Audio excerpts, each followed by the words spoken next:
Welcome to First and Goal, where everything is made up and the points don't matter. Get ready for the latest and hottest topics in the SML.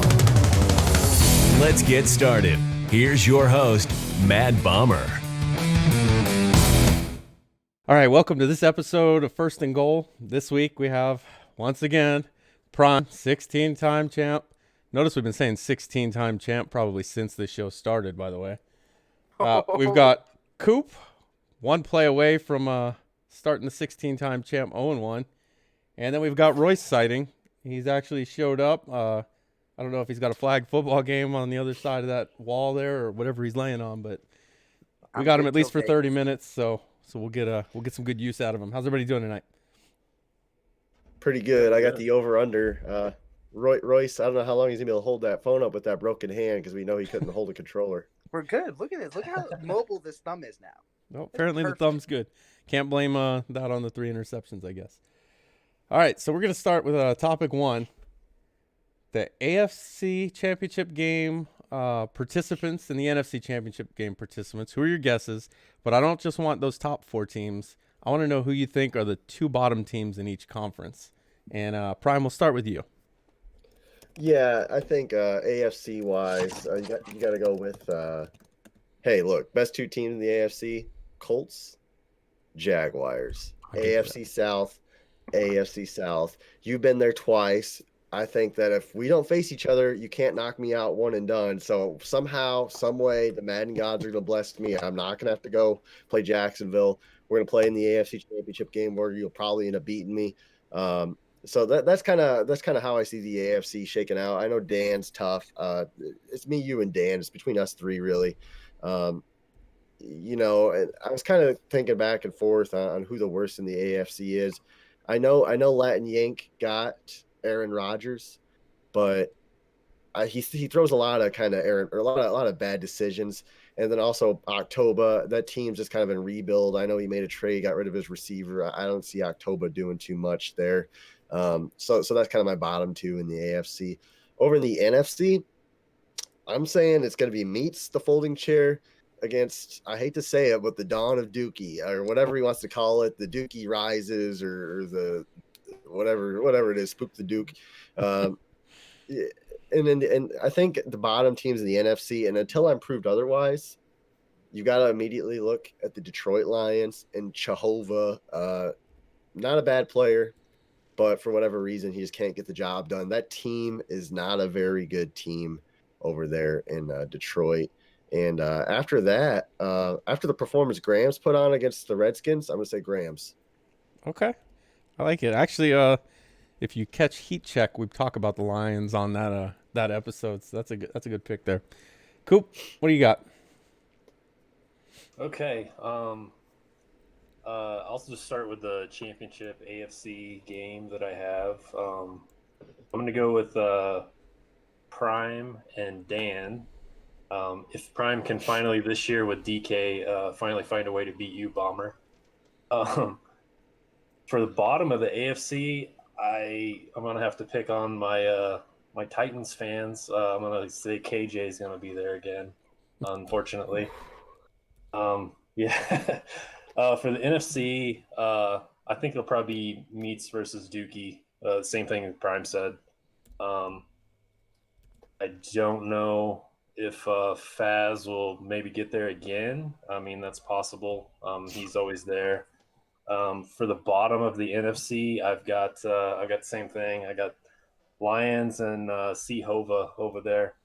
I mean, Blunt and Chris were at the bottom last season. I don't see any way Chris only wins one game again, and Blunt's gone. So that just leaves the Lions. That's kind of my thoughts. Yeah, and the new Washington guy doesn't look nearly as bad. So can I interject for a second? Yeah. The Grams comment was in jest. Redskins, like he said, is a great team, but obviously I don't know what Tiny's doing over there in Seattle. So that's actually my legitimate pick. Oh. That's I bet if he had like one more stud receiver, he probably wouldn't be at the bottom, but I guess maybe he'll find that in the draft with like a 2nd round pick or something. All right, Royce, what do you think? And the AFC, I'm throwing a wrench in all of this Bomber Prime talk over here. Oh boy. I'm going Dan and Polly. As much as I hate the truth, I think he might be able to pull it off this year. I really do. He has turned this Dolphin team around, and I think he's very close to making a run for the Super Bowl. And I think this could be his year. As the bottom AFC team, I want to say NYT just because it's NYT. I'm gonna be, but I'm not. I'm not. I really don't know who I don't know. Like, the AFC isn't bad per se. Like, it's all kind of even. But I think it might be two-step. Great preparation for the show there, Royce. Yeah. It sounds like you're really pulling that out of your butt. No, I mean, he's only had two or 3 days, and he's changed the topics like 8 times. Did he not so- write these questions? No. too? I was honestly thinking, and like the AFC, I can name like 3 or 4 teams in the NFC that I could see getting the number 1 pick, and the AFC was very much a toss-up. And I think it might just be two-step because of his division. I think he really does have one of the tougher divisions. Okay. Okay. NFC wise, I would say me, but like the way I just played against Dump, there's not a chance in hell. So I'm gonna have to say it's probably gonna be Grams and Faz. I think. Ooh. Yeah, like Okay. Dookie may be this good player, but the first time I played him, I almost beat him and choked. And if I can almost beat you, there's a problem. I'm not saying I'm the best. I'm not saying I'm the worst, but me and Prime have good games, and most of the time he blows me up. So I'm just gonna throw that out there. Worst Sure. team in the NFC, I think it might be Chris again. I really do. I could see that. So That Eagles team, I don't think got that much better, and Yeah, now he's no, I playing don't with think Jalen so. Hurts. I think so. yeah, I don't think it's much better than what it originally was. So that's my pick. I'm gonna go the Eagles. All right. I'm gonna go Chris. I'm sorry, buddy. So that's gonna take us to topic 2, and this should be pretty much a no-brainer. But the best and worst off-season moves in your opinion, Coop. We'll start with you. Okay, I've got a couple here that I'm gonna say, and I kind of just looked at trades. I didn't have enough time to go over all the free agency moves and stuff, but so I'll say the best was KJ traded his first pick this year, and he got Daniel Jones and a first in the draft and a first next year. So I think that was a pretty solid pickup. To just move back in the first round and pick up a quarterback. Now he will have to pay him, and I don't know what kind of money he's going to want. And then the worst trade is going to be pick on Titans fans just all day today here. So Tiny trading Prime DK for 2 late firsts, and then they swapped some linebackers, which was whatever. But he didn't shop him, and he got 2 late first round picks, which he's never going to draft anybody as good as DK. I don't think so. Yeah, I tend to agree. And he traded him to the AFC South, so I'm not really happy about that. Right. All right, Royce, what were your best and worst moves? Piggybacking off what Coop just said, I'm pretty sure KJ's trade back also got him the number 1 player in the draft. Yes, I it believe did. too. So like that even just shows he traded back from, what did he have, like 3 or 4 Yeah, he had 3. to Think mid so. to like middle-ish, and still drafted the number 1 player in the draft. So like that's a huge move, but it has to go to Prime. When we say Prime rapes people in trades, this just proves it. Like, out of nowhere, DK Metcalf's on the Colts. He probably could have gotten 2 early first, at least, for Metcalf, and ended up with probably picks 30 for the next 2 years. Yeah, if he'd have just said, "Hey guys, I'm trading Metcalf," his DMs would have been flooded with probably 31 messages. Yeah. And he was like, "Oh, Prime, you're gonna kick me out of the league? Here you go." All right, Prime. So we'll go to you. What do you think was Well, the best and worst moves? Yeah, I just want to say I know what Royce is saying sounds logical, but keep in mind, you're listening to a guy who buys Crocs, he bedazzles them, he puts the Minnie and Mickey Mouse pins in them, he's got the J. Cole, I don't know, Post Malone Crocs he wear. I don't know about the guy, but my my favorite. Obviously, we're not going to talk about myself because we already as much as I'd like to, but I'm going to go with the best and the worst offseason move after the Colts one is actually a combined one, which is Dookie. And here's why. Dookie set his team up to win now. He traded for that offensive line. He let Brady walk, obviously got some cap space to sign a pass rusher. I think it's Fowler was the guy's name, the defensive end. He got the tight end, Ertz. So he's really built this team to win now. So that is great. That is probably the best offseason of everybody in terms of securing a team to win now. The problem is if he doesn't win this season or maybe next season, that team is going to fall apart. It's just the bottom's gonna fall out there in Tampa Bay. It might be a plan. He might be thinking ahead of time and think, hey, I'm probably gonna get kicked in the season anyway, so I might as well try winning one before it happens. Maybe that's the plan. I don't know. All right. I could see that being his plan. But that's going to move us to topic 3. Topic 3 is going to take us to the eval rankings and process. So that was a big thing that happened this past yesterday. What are your guys' thoughts on the process and then just the rankings overall? And we'll start with Coop. We'll finish up with Prime, but we'll start with Coop. Okay. Yeah. I think the way they do the evals and rankings is there's really nothing wrong with it. I've been the commissioner of a league and done these in the past, and it's not easy. A lot of work goes into it. The main thing you want to do is just be consistent with how you're like grading owners and stuff like that, and then just letting people know what they can do to improve kind of their spots. And I think what they're doing is good. I think the points maybe everyone doesn't understand like everything that they're ranking, but if you're watching this, I know Prime loves direct messages, so just hit him up and ask him if you're curious about what you can do. I mean, the way that they're doing it, it kind of promotes longevity of being like there through the whole Madden cycle. So you'll see since the evals dropped, like some of the new guys, the Washington owner had 0 points because he hadn't even played yet.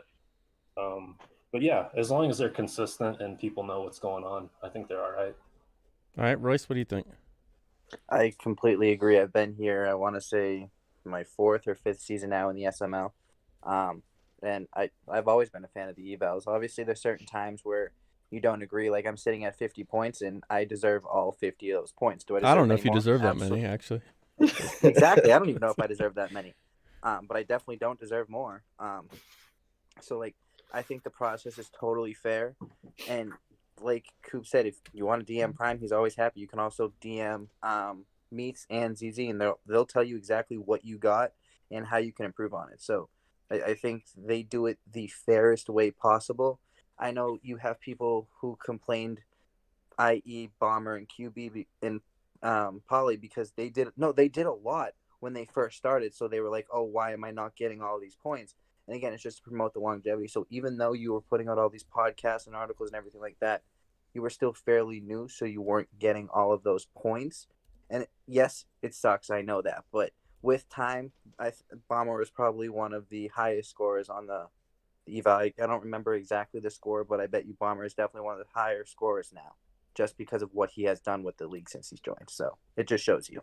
Just to clear it up, I don't remember complaining about my eval points at any point. But you might have. I know QB did. QB went all in all the time, and Polly did too. And I don't care what Polly says. Polly did too. So, yeah. All right. And I can confirm that Bomber did not complain, but as for QB and Polly, well, I won't comment on that. I won't speak for them. But so Prime, you want to go ahead and your thoughts on the eval process? As for how the rankings shook out, I think, I'm sure there's some guys that could have shifted up and down a few spots, but it's season 2. Like Coop said, like Royce said, we got so long in the cycle for that to kind of shake out how it will.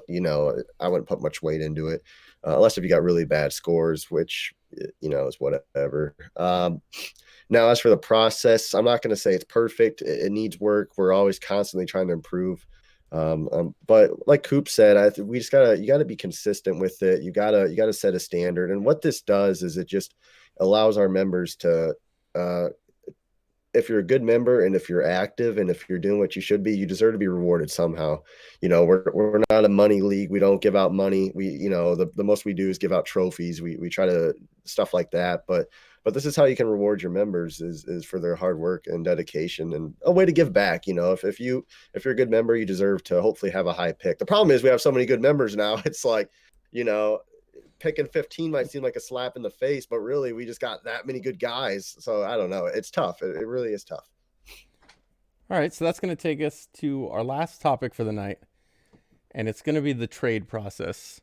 So as of right now, we have three trade committee members, and it seems to be some people think there's some trade raping going on. And what do you guys think about the trade process? Prime, we'll start with you.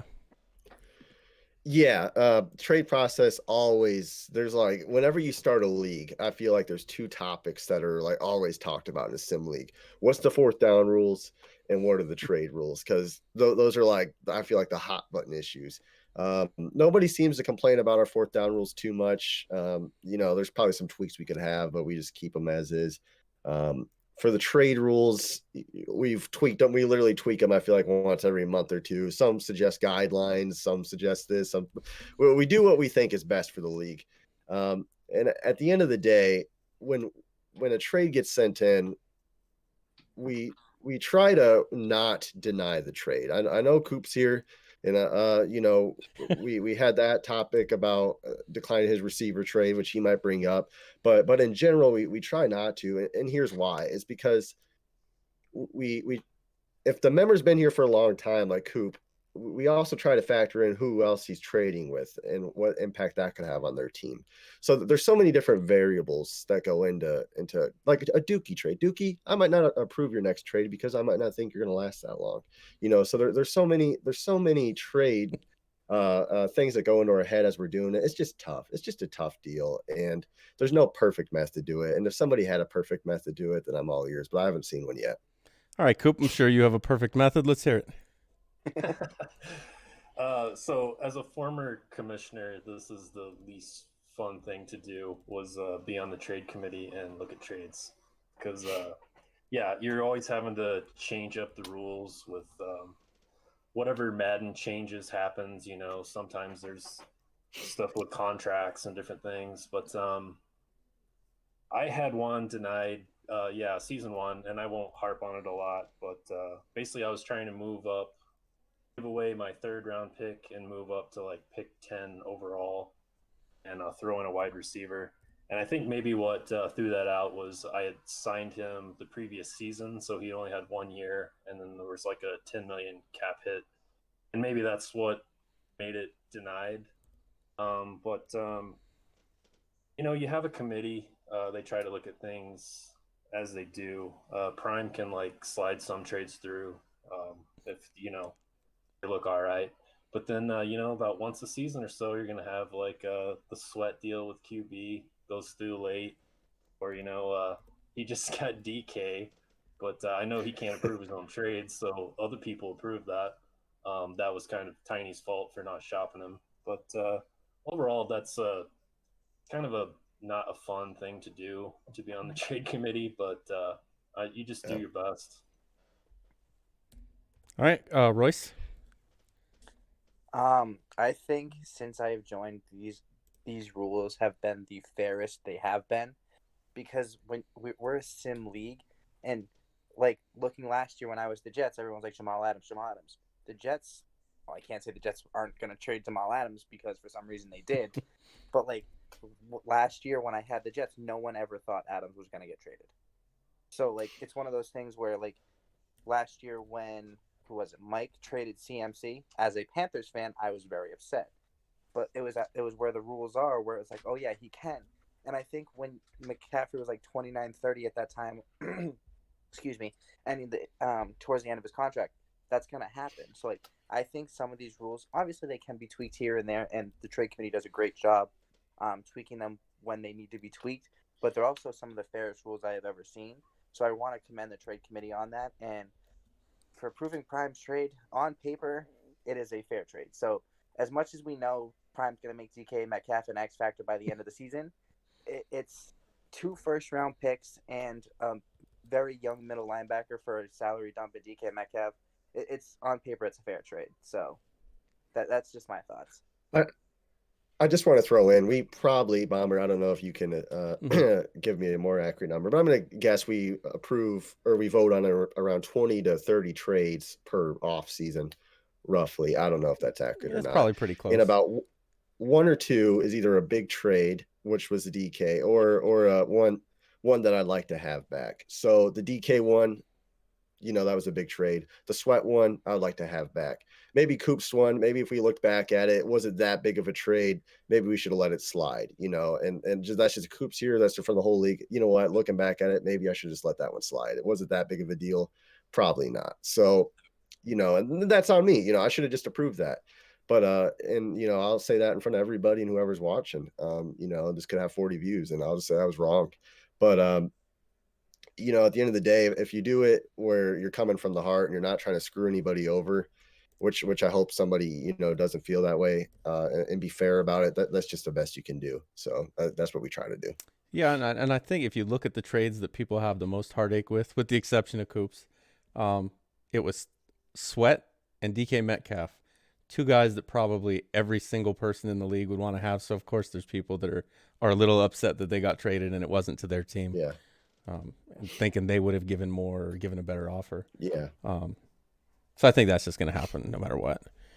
But that's going to be it for this week's episode. And unfortunately, it looks like Prime is going to win with 30 points to 29 for Coop and 29 for Royce.